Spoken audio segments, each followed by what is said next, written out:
All right, ladies and gentlemen, it is December 10th, day 10 of 24 on this Advent devotion as we move forward to Christmas. Today, I am going to read to us from the words of Nebuchadnezzar in Daniel chapter 4. Here's verse 34 as the setup for his words. But at the end of those days, I, Nebuchadnezzar, looked up to the heavens, and my sanity returned to me. Then I praised the Most High and honored and glorified him who lives forever, saying, and this is what he said, "For his dominion is an everlasting dominion. His kingdom is from generation to generation. All the inhabitants of the earth are counted as nothing, and he does what he wants with the army of heaven and the inhabitants of the earth. There is no one who can hold him back. There is no one who can hold back his hand or say to him, 'What have you done?'" Yesterday, we mentioned God's planning of his story of Jesus. Christmas was not plan B, that he planned it all before the foundation of the world. And so today it's a worthy thought to just put into our mind the sovereignty of God. Meaning God is the one who knows what is happening and, quite honestly, moving and shaking things to happen or allowing things to happen. So you and I ask the question all the time, what in the world is going on? We look around our world and we say, what is going on? I don't know, but he does. We look around and we say, what's going to happen tomorrow? What's going to happen next week? What's going to happen next year? I don't know, but he does.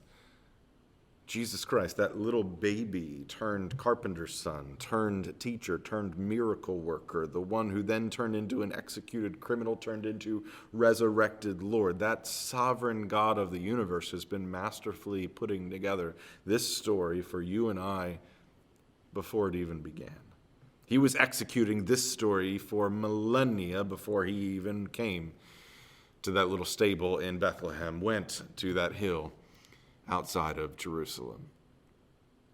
You know, one of my favorite moments that demonstrates this, and I've shared it from time to time on an Easter moment, Jesus was arrested and kneeling before Pontius Pilate, and Pilate looked to Jesus and said, quite honestly, what you and I would have said. Pilate said, "Why are you silent?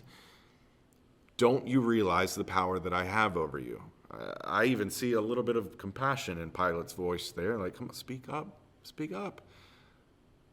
He says, "Don't you realize the power I have over you?" And I love the moment when Jesus lifts his head, breaks his silence, looks Pilate in the eyes, and says, "The only power you have over me is the power that I give you."